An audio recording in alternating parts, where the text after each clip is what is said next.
Donc, pour les équations horaires, on peut les déterminer pour deux types de mouvements. Les mouvements uniformes, rectilignes uniformes, ou bien des mouvements uniformément variés, rectilignes uniformément variés. On va commencer par les mouvements rectilignes uniformes.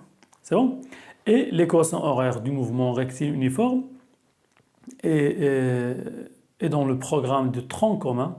C'est bon? Donc, vous avez vu cette équation horaire dans l'unité de mouvement, la mécanique, premier semestre de tronc commun. C'est bon?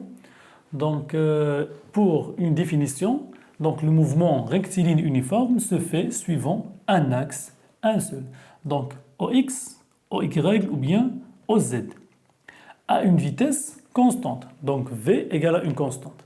Ça veut dire que la trajectoire est une ligne droite, l'accélération AG égale à 0, donc il n'y a pas d'accélération. Pourquoi il n'y a pas d'accélération? Parce que la vitesse est constante.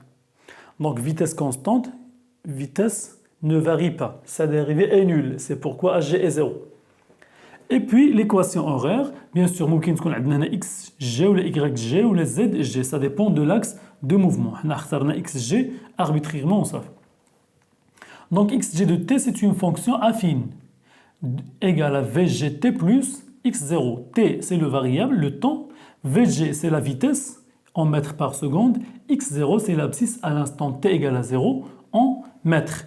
Donc, si on veut tracer la fonction x en fonction de temps, xg en fonction de temps, ça donne une fonction affine. À l'instant t0, l'intersection de la fonction avec l'axe des ordonnées, ça donne x0. Et puis, le coefficient directeur de cette fonction, VG.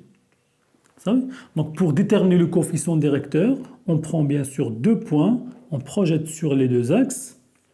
Par exemple, 1, 2. Donc, on a des x2, x1, t2, t1. Et donc, VG égale x2 moins x1. كيف ما كنحددوا دائما les coefficients directeurs sur t2 moins t1. صافي بهذه الطريقه نقدر نحسب VG graphiquement à partir du graphe qui représente l'équation horaire. Et voilà.